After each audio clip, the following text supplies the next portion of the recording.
Let's get right into it. Number 8. The drug-fueled pork banned in 160 countries. Your breakfast bacon might be too drugged up to legally enter 160 countries. We're talking about ractopamine, a drug that's basically steroids for pigs. American farmers love it because it makes pigs grow muscle faster and produce leaner meat. But this drug is so controversial that the entire European Union, Russia, and China have banned it. When China and Russia agree something is too dangerous, you know it's bad. Here's what this drug does to pigs. These poor animals start shaking uncontrollably. Their legs literally snap because their muscles are growing faster than their bones can handle. Others become so aggressive they'll attack anything that moves. It's like watching a horror movie, but it's happening on farms across America. And the FDA approved this drug for human consumption after testing it on just 6 people. 6. That's fewer people than a basketball team. And even in that pathetically small test group, some of them got heart palpitations. Their hearts started racing just from eating the meat. Scientists recently discovered this drug doesn't just build muscle, it hijacks a receptor in your brain called mTAR1. That's the same receptor that controls your fight or flight response and heart rate. So every bite of bacon could be messing with your brain chemistry.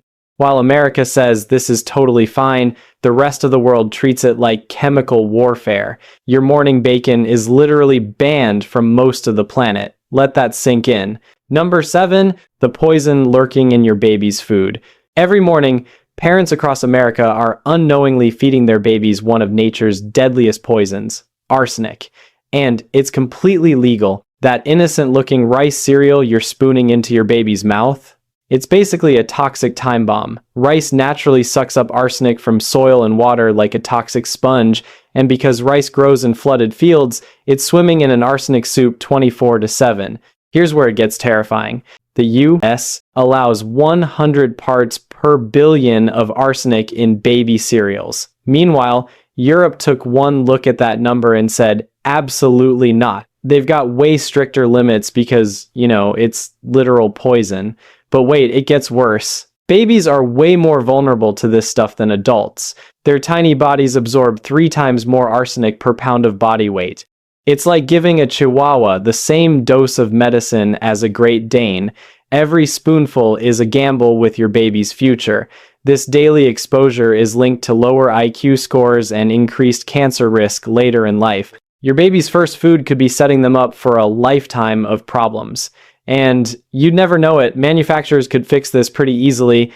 They could test their rice better or source it from cleaner regions. But that would cut into profits. And apparently, shareholder happiness beats baby brain development. So what's perfectly legal here is basically considered attempted poisoning across the pond. Number 6, America's yoga mat bread.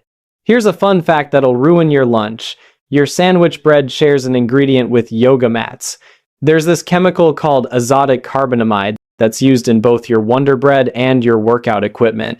It's the same stuff that makes shoe soles bouncy and rubber duckies squishy. American food companies have been sneaking this yoga mat chemical into our bread for decades. They use it to make the bread super soft and fluffy, like eating an edible pillow.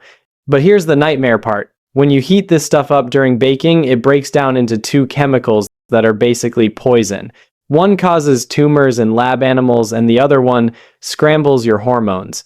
Your daily sandwich is a chemical experiment gone wrong. That's why Europe, Australia, and even Singapore have banned this ingredient completely. In Singapore, using it in food can get you 15 years in prison.